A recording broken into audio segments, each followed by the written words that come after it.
സുഹൃത്തുക്കളെ, അക്ഷരനക്ഷത്രത്തിൻ്റെ ആദ്യത്തെ ചടങ്ങും ഞാൻ അറ്റൻഡ് ചെയ്തിരുന്നു എന്നാണ് എൻ്റെ ഒരു ഓർമ്മ.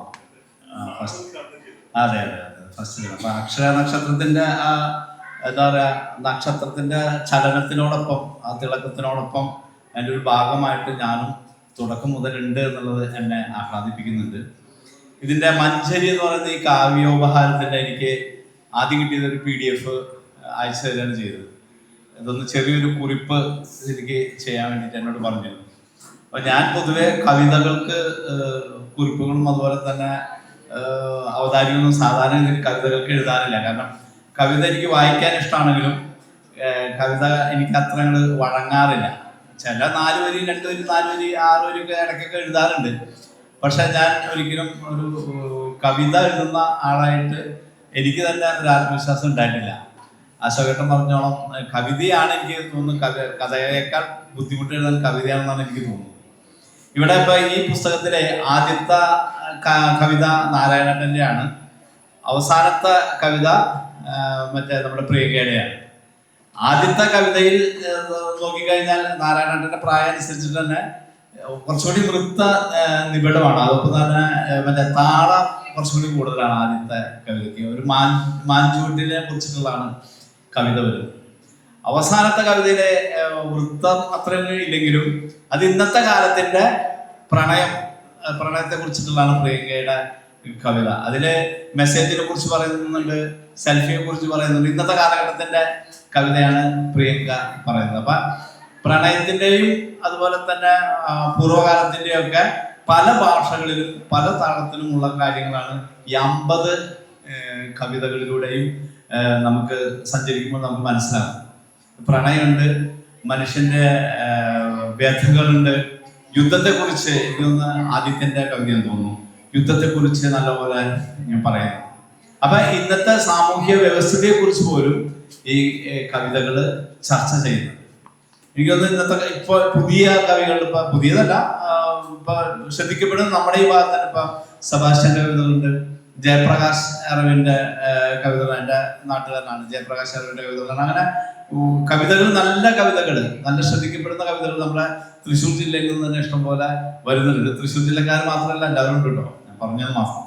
അപ്പോൾ ഒട്ടേറെ നല്ല കവിതകൾ ഇപ്പോൾ രംഗപ്രവേശം ചെയ്യുന്നുണ്ട്. അതുപോലെ തന്നെ മിക്ക മാഗസിനുകളുണ്ട്. ഇപ്പം കലാപൂർണ്ണയാലും എഴുത്ത് അതുപോലെയുള്ള മാധ്യമം, അത്ര മറ്റേ ആഴ്ചപ്പതിപ്പുകളിലും മാസികളിലെല്ലാം കവിതയ്ക്ക് വളരെയധികം ഇമ്പോർട്ടൻസ് കൊടുക്കുന്നുണ്ട്. എനിക്ക് തോന്നുന്ന കലാപൂർണ്ണയൊക്കെ 4-5 കവിതകളൊക്കെ ഒറ്റയടിക്ക് ഒരൊറ്റൊരു ലക്കത്തിൽ 4 കവിത 5 കവിത ഒക്കെ വരുന്നുണ്ട് കലാപൂർണ്ണയിൽ. കലാപൂർണ്ണ വാരിക മാസികയിൽ എനിക്ക് തോന്നുന്നു ഒരു വർഷത്തിൽ ഒരു കവിത പതിപ്പ് അവരിറക്കുന്നുണ്ട്. കഥാപതിപ്പുണ്ട്, അതുപോലെ തന്നെ കവിതാ പതിപ്പുണ്ട്. അപ്പൊ കഥകൾക്കും കവിതകൾക്കൊക്കെ പ്രാധാന്യം ഏറി വരികയാണ്. അതുപോലെ തന്നെ ഞാൻ വിചാരിച്ചിരുന്നു പുസ്തകത്തിന്റെ വായന പൊതുവെ കുറവാണ്. ഇപ്പൊ നമ്മള് പേപ്പർ വായിക്കുന്ന കുട്ടികൾ തന്നെ ഇപ്പൊ കുറഞ്ഞു വരുന്നൊരു കാലഘട്ടമാണ്.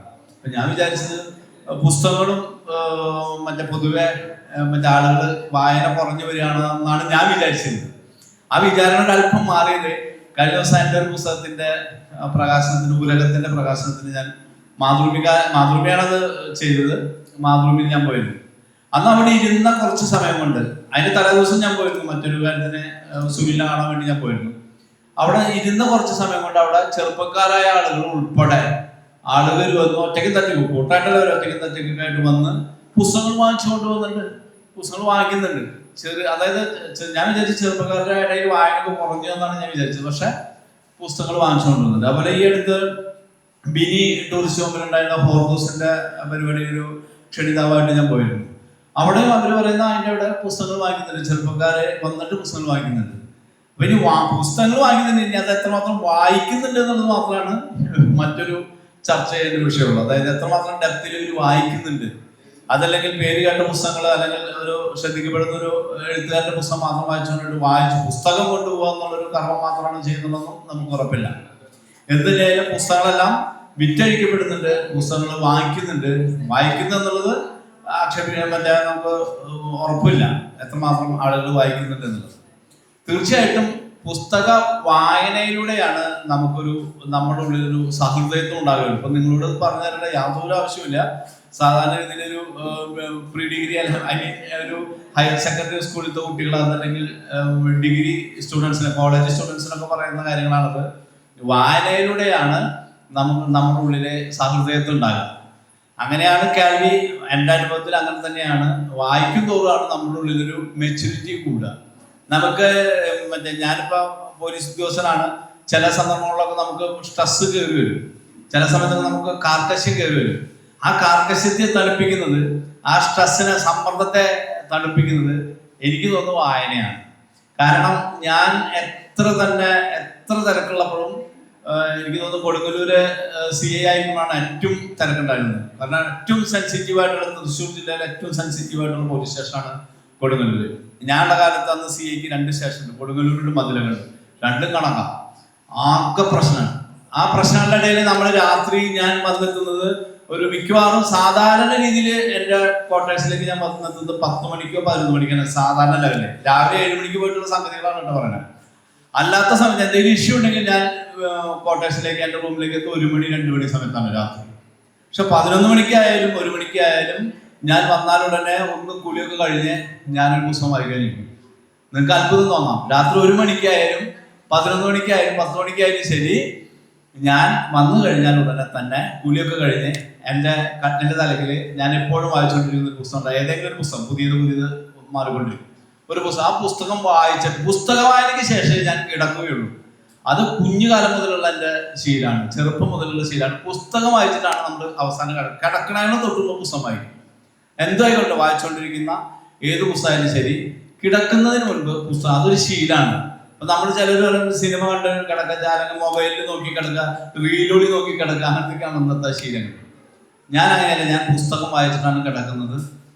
ഇപ്പൊ തന്നെ എൻ്റെ ബാലകൃഷ്ണ സാറിന്റെ ഒരു പുസ്തകം, രാമവാലിയുടെ ഓർമ്മ പുസ്തകം എന്ന് പറഞ്ഞൊരു നോവലുണ്ട്. ഒരു പഴയ കാലത്തെ ഭാഷ ഉപയോഗിച്ചുകൊണ്ടുള്ള ഒരു നോവലാണ്. അപ്പൊ അതാണ് വായിച്ചുകൊണ്ടിരിക്കുന്നത്. ഏകദേശം തീരാതെ ഇന്ന് രാത്രി കൂടി തീർക്കും. അപ്പൊ അത് എത്ര തിരക്കുകൾ ഉണ്ടെങ്കിലും വായിക്കുക എന്നുള്ളതാണ്. അപ്പൊ ഈ വായിക്കുമ്പോൾ നമ്മുടെ ഉള്ളിലൊരു, അറിയാതെ തന്നെ നമ്മുടെ ഉള്ളിലൊരു പക്വത എന്ന് പറയുന്ന ഒരു സംഭവം, അതല്ലെങ്കിൽ എന്തിനേയും നല്ല സമചിത്തതയോടെ കാണാനുള്ള ഒരു എന്താ പറയാ, ഒരു മനോഭാവം നമ്മുടെ ഉള്ളിൽ ഉണ്ടായി വരും. അത് നിങ്ങൾക്കുണ്ടാകും. എനിക്ക് തോന്നുന്നു വായിക്കുമ്പോഴാണ് നമ്മുടെ ഉള്ളിൽ ഉറവ പോലെ നമുക്ക് എഴുതാനുള്ള സംഗതികൾ വരുന്നത്. വായിക്കുന്നതോടാണ് എഴുതാനുള്ള സംഗതികൾ വരുന്നത്. അതല്ലെങ്കിൽ ഒരു ദൃശ്യത്തിൽ നിന്ന്, അതല്ലെങ്കിൽ ഒരു അനുഭവത്തിൽ നിന്ന്. കഴിഞ്ഞതിന്റെ മുന്നത്തെ വർഷമാണ് എൻ്റെ SP, അന്ന് ഞാൻ കോഴിക്കോട് ക്രൈംബ്രാഞ്ചിലായിരുന്നു, സന്തോഷ് സാറ്. ഞാനും അദ്ദേഹം തമ്മിൽ ഒരു കഥ, ഒരു ക്രൈം ഡിസ്കസ് ചെയ്തുകൊണ്ടിരിക്കുക. അദ്ദേഹം പറഞ്ഞു, എൻ്റെ അറിവില് അതായത് നേരിട്ട് ഒരു മർഡറിനെ, ഒരു കൊലപാതകത്തിന് നേരിട്ട് സാക്ഷികളില്ലാതെ സബ്സിക്വന്റ് എവിഡൻസ്, സെക്കൻഡറി എവിഡൻസ് വെച്ചിട്ട് ശിക്ഷിച്ച ഒരു കാര്യത്തെ കുറിച്ച് കൂടി സംസാരിക്കുകയായിരുന്നു. ഇപ്പൊ ഞാനൊരു കോടതിയിൽ പോയി ഒരു സംഭവം പറഞ്ഞ് ശിക്ഷ കിട്ടില്ല എന്നുള്ള കാര്യത്തെ കുറിച്ച് ഞാൻ വളരെ വിഷമിച്ച് പറയുമ്പോൾ, പുള്ളി ശിക്ഷിക്കപ്പെടുന്ന ഒരു കാര്യത്തെ കുറിച്ച് പറഞ്ഞാണ്. ഒരു പെൺകുട്ടി, ഒരു ജൂനൈലായിട്ടുള്ള ഒരു പെൺകുട്ടി, ഒരു 16 വയസ്സായ പെൺകുട്ടീനെ മർഡർ ചെയ്തിട്ട് ഗോവയിൽ വെച്ചൊരു മർഡർ ചെയ്തു. നാട്ടിൽ വന്നിട്ട് അവര് മിസ്സിങ്ങിന് കേസ് കൊടുത്തു. എന്നിട്ട് മിസ്സിങ്ങിന് കേസ് കൊടുത്ത പോലീസിന്റെ ഒപ്പം ഇദ്ദേഹം, ഈ മർഡർ ചെയ്ത പുള്ളി വളരെ ഭംഗിയായിട്ട് ഈ കേസിന്റെ ഒപ്പം എല്ലാ സഹായങ്ങളും ചെയ്ത് നിൽക്കുകയാണ്. സകല സഹായങ്ങൾ അദ്ദേഹം ചെയ്യുന്നുണ്ട്. പോലീസിന് വേണ്ട വണ്ടികള്, സൗകര്യങ്ങൾ, ഈ കുട്ടിയുടെ ഡീറ്റെയിൽസ്, ഇവരുടെ ഒപ്പം പോവുക, അങ്ങോട്ട് പോവുക. പക്ഷെ മിസ്സിങ് ഇവിടെ വെച്ചിട്ടാണെന്നുള്ളതിലാണ്. അങ്ങനെ അദ്ദേഹം സന്തോഷ് സാറിന്റെ അന്വേഷണത്തിലാണ് മിസ്സിങ് ഇവിടെ നിന്നല്ല, ഗോവയിൽ നിന്നാണെന്ന് അദ്ദേഹം മനസ്സിലാക്കുന്നത്. അപ്പൊ ഇവരുടെ റൂട്ടൊക്കെ നോക്കി, റൂട്ടിലെ ഇദ്ദേഹം ഈ കൊലപാതകയും ഭാര്യയും കൂടി വരുമ്പോൾ ഈ കുട്ടിയും കൂടി ഉണ്ടായിരുന്നു. അപ്പൊ 3 പേര് പല ചെക്ക് പോസ്റ്റിലും 3 എന്നുള്ളത് ഇയാള് പിന്നീട് ഒരിക്കൽ പോയിട്ട് 2 എന്നാക്കിയിട്ട് തിരുത്തിയിട്ടുണ്ട്. ഈ പുള്ളി 2 എന്നാക്കി തിരുത്തിയിട്ടുണ്ട്. 3 എന്നുള്ളത് പോലീസും അതുപോലെ തന്നെ ചെക്ക് പോസ്റ്റുകളിലൊക്കെ ഉള്ള സ്ഥലങ്ങളിൽ ഇദ്ദേഹം തന്നെ വളരെ തന്ത്രപൂർവ്വം അവരൊക്കെ ആയിട്ട് വളരെ ഇടയ്ക്കിടയ്ക്ക് ഇയാൾ വലിയ ബിസിനസ് തന്നെ മലപ്പുറത്തുള്ളത്. അങ്ങനെ അദ്ദേഹത്തെ 2 ആക്കിയിട്ടുണ്ട്. അപ്പൊ അതിൽ നിന്ന് തെളിഞ്ഞ അദ്ദേഹത്തിന്റെ വളരെ കൂർമ്മബുദ്ധി കൊണ്ട് തെളിഞ്ഞ കേസാണ്. KV Santhosh IPS. അദ്ദേഹം എടുത്ത് റിട്ടയർ ചെയ്തു, കഴിഞ്ഞ മെയിൽ റിട്ടയർ ചെയ്തു. അപ്പൊ അദ്ദേഹത്തിന്റെ കഥ അങ്ങനെ പറഞ്ഞുകൊണ്ടിരിക്കുമ്പോ എൻ്റെ ഉള്ളിലേക്ക്, അദ്ദേഹം കഥ പറയുന്ന ഉള്ളിലേക്ക് ചില നക്ഷത്രങ്ങൾ ഇങ്ങനെ പോവാണ്, അക്ഷര നക്ഷത്രങ്ങൾ ടിങ് ടിങ് ടിങ് വെച്ചിട്ട് എൻ്റെ ഉള്ളിൽ ഒരു കഥയായിട്ട് അത് വിട്ടിട്ടാണ്. ഏകദേശം 2 മാസമുള്ള എൻ്റെ തലച്ചോറിനെ ഇങ്ങനെ അത് പ്രക്ഷാളനം ചെയ്തുകൊണ്ട് അവസാനം അതൊരു കഥയായിട്ട് വന്നു. ആ കഥ എഴുതി കഴിഞ്ഞതിന് ശേഷം ഞാൻ ആദ്യം ദേശാഭിമാനിക്കാണ് അയച്ചു കൊടുത്തത്. ദേശാഭിമാനി വരികയ്ക്ക് വാരികയിൽ അത് വരികയും ചെയ്തു. കാട്ടുപന്നി എന്നാണ് ആ കഥയുടെ പേര്. കാട്ടുപന്നി ശരിക്കും ഉണ്ടായ ഒരു കഥയാണ്. ഏറ്റവും വലിയ രസകരമായ സംഭവം അതല്ല, ഇതെല്ലാം കാട്ടുപന്നി ഇങ്ങനെ പബ്ലിഷൊക്കെ കഴിഞ്ഞതിന് ശേഷം സന്തോഷ് സാറിനും ഒരു കോപ്പി ഞാൻ എത്തിച്ചു കൊടുത്തു. താങ്ക് യു പറഞ്ഞ പുള്ളി. കഥ വരുമ്പോൾ ഈ നില ഞാൻ പറഞ്ഞു ഒരു 30% കഥ ഉണ്ടാവുള്ളൂ, ബാക്കി 70% നമ്മുടെ ഭാവനയാണ്. അപ്പൊ ഞാൻ പറഞ്ഞു വന്നത് ഇതാണ്, നമ്മൾ വായിക്കുമ്പോഴാണ് ഈ ഭാവനകൾ വരുന്നത്. ഓരോ കാഴ്ചയിൽ നിന്നും അതല്ലെങ്കിൽ ഓരോ സംഭവങ്ങളിൽ നിന്നും ഓരോ നോട്ടങ്ങളിൽ നിന്നും വരികളിൽ നിന്നൊക്കെ നമ്മുടെ ഉള്ളിൽ കഥയും കവിതയും ഒക്കെ ഉണ്ടാകണമെങ്കിൽ വായന അത്യാവശ്യമാണ്.